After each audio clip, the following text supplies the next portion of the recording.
Hey guys, yep, down here, it's Kenny, the Hobby Cop, and today, as you can see behind me here, I'm going to talk about Starstock. So, what is Starstock? Starstock is, I guess, the stock market for your sports cars. As you can see, I'm getting an update from eBay that a card is actually ending soon, and that will be for another video, how to buy cards on eBay and send them to Starstock. Anyway, Starstock is the stock market for sports cards. It's a relatively new player within the game. So basically, the concept is Starstock in New York State has a vault where all their cards are kept, and then users come on, buy, sell cards, and then that card, the ownership is transferred between users. So I buy it from user A, and now in their computer it shows that I own that card, and then I can sell it to user C, and I can change the price, I can hold on to it. It doesn't cost me anything to store it there. There is a slight, very marginal fee for when I sell it, but we'll get it all into that. So here we are, Starstock.com. So you can see their logo. Oh, and one thing, still am a daily fantasy football player, mainly play a little bit of NBA and baseball as well. But one of the players behind Starstock came from FanDuel, so it has a very nice layout. It works very well. I had no issues whatsoever with that. So as you can see along the top here, we have Marketplace, where I'm in right now. We have your personal collection, a watch list, and then your activity list.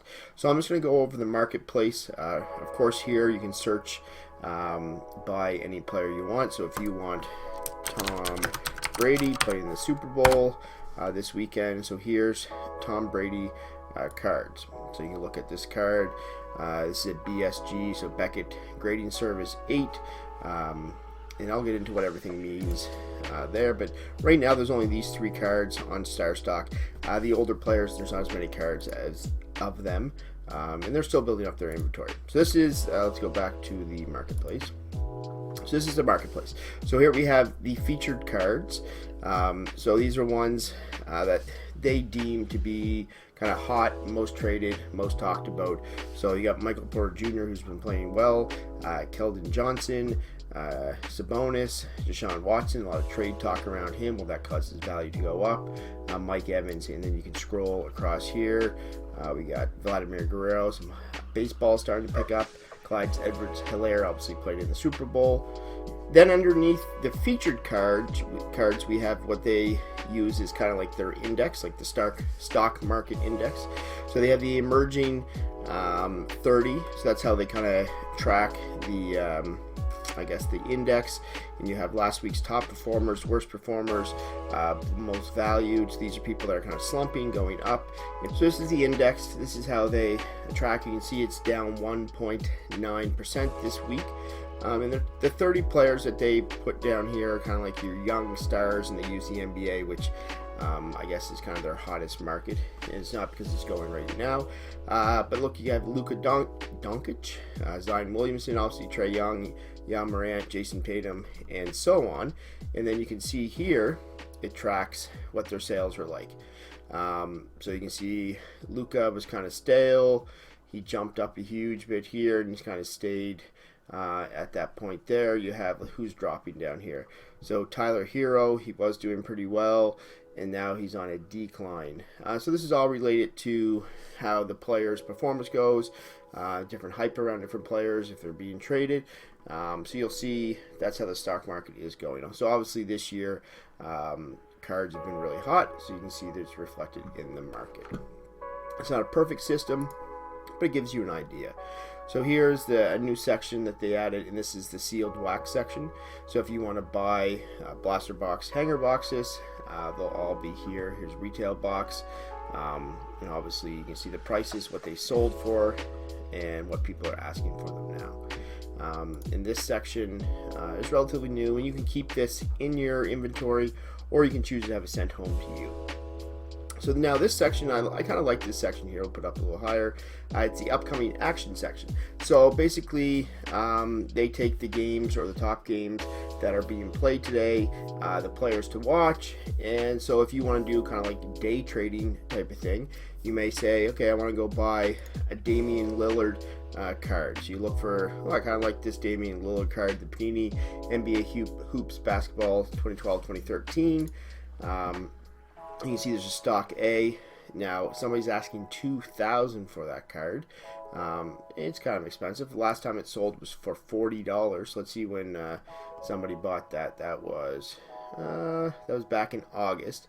Somebody bought that card for $40, and now somebody's trying to sell it, probably the same card there, for $2,000. Will they get that? Probably not. And then people can offer. So somebody has an offer for $12.50 there, and that seller could go and click that and accept it. Now, if I wanted to put an offer in on it as well, I can do it by clicking over here, this nice green button, and my offer, I can say, oh, I want to do $12.51. Submit order.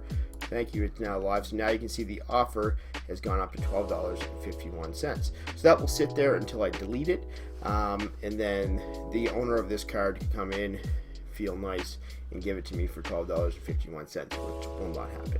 But anyway, back to the games today. So here's obviously other games being played today. LeBron James.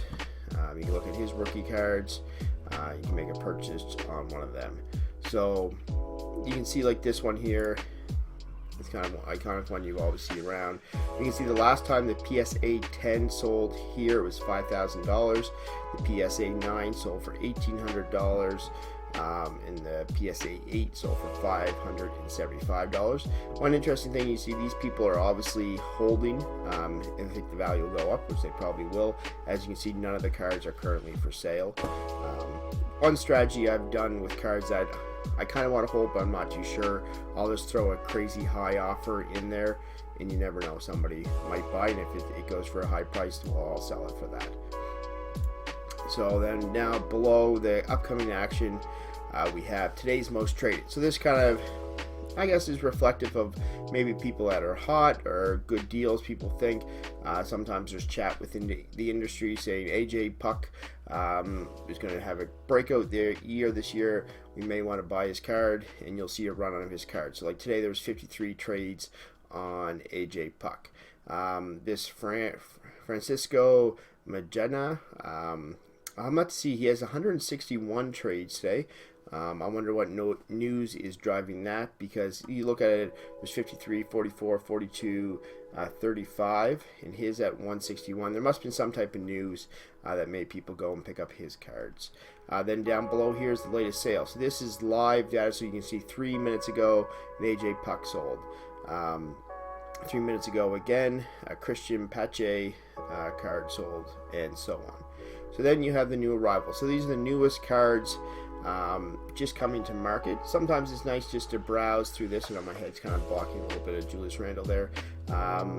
But you can see, okay, you'd be like Isaiah Roby, a 1 of 299 red, stock B. Now the seller, this card is listed because they've received it from a seller. It came into the collection. It's put in the, I guess, the client's collection. They probably haven't had a chance to come yet and put it up for sale.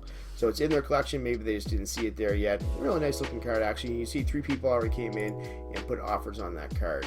The top one being $8. So that's kind of your general overview of the marketplace. Next would be your personal collection. So this is my personal collection right now. I own 24 cards. 13 of them are for sale. So you can see Kobe White, not really doing that great for me. Colin Sexton card, Kobe White again, and go on RJ Barrett. I got some baseball here, Vladimir. Then I got some football at the bottom. So this is my personal collection. You can view it multiple ways. So you got this way. You have it kind of nice. This is a nice way to kind of display it. And then also you can pick by, okay, I just want to see my baseball cards. You can see I'm kind of heavy on Blue Jays, basketball cards, and football cards. And I don't own any soccer. So while we're here, we'll hit on that. So right now, baseball cards are accepted, basketball cards are accepted, football cards are accepted, but only select soccer cards are accepted. So it's certain players that Starstock deem to be, I guess, stars and they're accepted, and certain type of cards from them are accepted. Right now, NHL is not accepted, not as huge in the States as it is up here in Canada. And you may see it end up there. You may see just select players, kind of like the soccer model. I definitely foresee in the future, especially with Panini coming out with UFC cards later this year, I could see UFC cards coming to the market here as well. And then I guess the sky's the limit. There's superhero cards, Star Wars cards, whatever. You may see kind of those other type of cards. You never know. This, like I said, this service is relatively new. I think it's right around a year old. So we'll see from there. So just to hit on what cards are accepted, we'll skip over to that. So sending cards, frequently asked questions, this is the best list. Okay, so basically what cards are accepted. Now when you go on the site, you can read this all yourself, but I'm just going to go over quick. So NBA, basically you have your Panini brand, so Panini Prism, all rookie cards. If I didn't mention this before, it is just a rookie card site right now. I don't know if they're going to expand that. So you have Panini Prism, Panini Optic, Panini Select, Mosaic, Donruss, Draft, NBA Hoops Premium. So for those two ones, only graded rookie cards are currently being accepted. So you have to have a PSA or a Beckett grading service, whatever. Those ones are the only ones that are accepted for that. Topps Bowman, so before Panini, basically, so that'd be 2012 and earlier rookie cards. Only National Treasures, Immaculate, and then other Panini brands, so they're like the inserts, they have to be autos or numbered cards, so serial number cards. And then other non-Panini bands are not accepted. So the same type of thing. For the NFL, the one difference with the NFL is it has to be a skilled position. So like your quarterbacks, your running backs, your wide receivers, and your tight ends. So you don't have Chase Young or defensive stars on there. And the same type of thing, your Panini brands, Topps Bowman for older, and then other Panini like insert ones that are not listed there, just the autos or the serial numbers. And then for baseball is dominated by Topps, so you have your Topps Bowman Chrome, Bowman Draft, and then it's certain, so you have your Chrome Firsts, all rookie cards for your Topps Series 1 and 2, updates all rookie cards. So if, let's see, I'll grab something here. If I had this Topps, which I haven't opened yet, it's a Topps Holiday. So a Topps Holiday would not be accepted just for their base card, but it would fall under other top brands. So if I pull an auto or a numbered rookie card out of here, I can submit this to Starstock. And then soccer, like I said, here's your players. So it says John McGinn, 2019-2020 Prism EPL 272, and this Chronicles Donruss. So those are the only two cards that are accepted for him. So that is the kind of the collection, what cards, and then so you have a watch list. So these are players that you may want to look. Jonathan Peoples-Jones autographed. I was keeping an eye on that one. I still might pick that up. I think he has a good future ahead of him. Wiseman, I was watching this, but it's gone up in price quite a bit. Tony Pollard, we'll see what happens in the offseason. I was looking at him, but anyway, these are, you can put players on a watch list and kind of keep it, look at how the prices are going, and this is your activity. So this is what cards that I've sold, or these are offers that I put on a card, sorry. So Lonzo Ball looks like he's going to be traded. So I put some offers on some of his ball or his cards. Vladimir Guerrero Jr. offered someone his. These are my listings, as you can see here. And then these are cards that I bought. So you can see Starstock A, and just hit on that. So they mark or grade kind of their cards. It's not like an official grading, but they'll grade their cards Starstock A. You can see Starstock B at the top there. And there's also Starstock C, and then the rest would be rejected. So what they say is if you have a Starstock A, if you submit that to grading to PSA, which you can do through Starstock, you're likely to get a 10 or a 9 out of that. If you submit a B, I think that will come back likely to be like an 8, and then a C is kind of below, and then the rejects are just they're sent home to you if you want them or discarded. So you can see I bought a LaMelo Ball Starstock B. It was a pink ice. I bought it for $3, and I think I actually turned around and sold that one for $9. And then here's my account. So back to my collection. It says my collection is valued at $54.72. That's the cards I have now, and that is based off of the latest sale. So you can see that this Colin Sexton, last time it sold for $8. That's where that $8 come from. This Thibault, last time it sold for 45 cents. And then over in my account balance, I have $32 that I could cash out right now or buy other cards with. So you can deposit, withdraw, sending cards, and it's like you can just ask, okay, I want to ship my cards home. You just put your information in there, what cards you want to ship home, and they'll send them to you at a pretty reasonable price. And then obviously to submit your cards for grading, and actually when you send in cards, I'm going to do a video all about that as well. This is a form you fill out here to submit your cards. So that's just kind of a quick summary of Starstock, what it's all about, the stock market for sports cards. I think it's a very smooth, well put together site. The biggest thing is users. I'd like to know how many active users are on the site. I think there's a fair bit of number, because like the good cards that I have, if I try to sell them, they seem to turn over all right.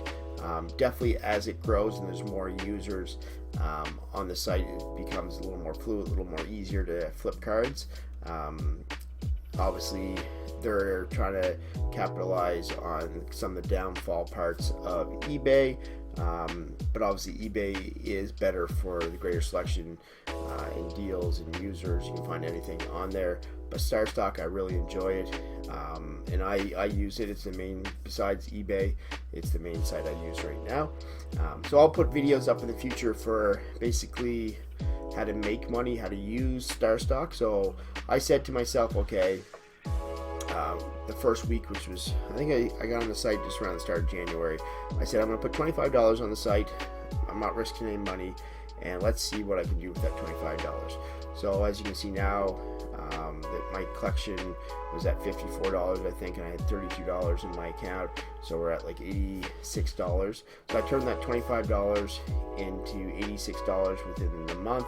I actually doubled my money. I went from 25 to, I think it was like $54 or $55 within a week.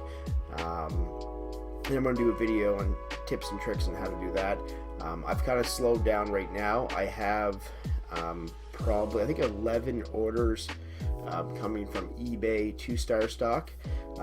They've all been delivered, I think, except for 2. The issue is there's a little bit of a turnaround time, so once they receive it, they say there's 3 to 4 weeks for a normal order. If you do like a fast pass, so a graded card, if you put FP on the package, that's classified as a fast pass, and they will put that up quicker because they don't have to do anything with it because it's already graded.